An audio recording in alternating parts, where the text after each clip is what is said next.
कहते हैं कि ठाकुर जी पूरे महाभारत युद्ध में जैसी मृत्यु मेरी हो रही है, इतनी दर्द भरी मृत्यु किसी की नहीं हुई। और आज बाणों की सैया पर लेट करके मेरे मन में एक प्रश्न आता है कि मैंने इतने पाप तो नहीं किए कि आपने मुझे बाणों की सैया पे लिटा दिया। इस महाभारत युद्ध में कोई एक बाण से मरा है, कोई एक गदा के प्रहार से मरा है, अन्य अन्य कारणों से मरे, पर जैसी मृत्यु मेरी हो रही है, इतना कष्ट इतना दर्द किसी को नहीं हुआ होगा पूरे महाभारत में। मेरे रोम रोम में बाण लगा है।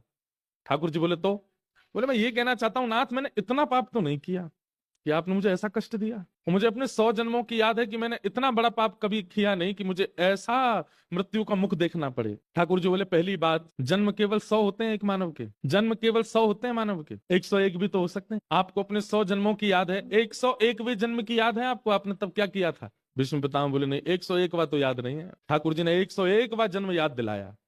इसका मतलब क्या हुआ?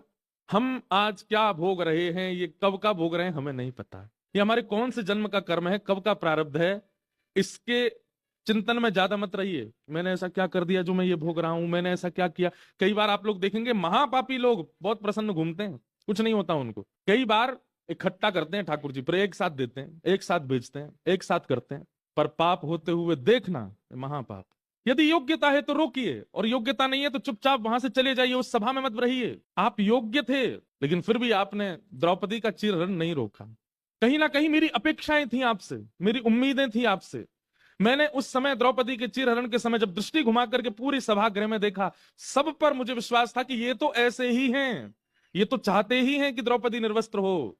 पर जब आप पर दृष्टि गई तो मेरी नजर भी नीची हो गई कि भीष्म पितामह ये भी देख रहे हैं द्रौपदी का चीरहरण। उस दिन मैंने विचार किया था कि योग्य होते हुए भी गलत को न रोकता है उसको ऐसा ही कष्ट होगा।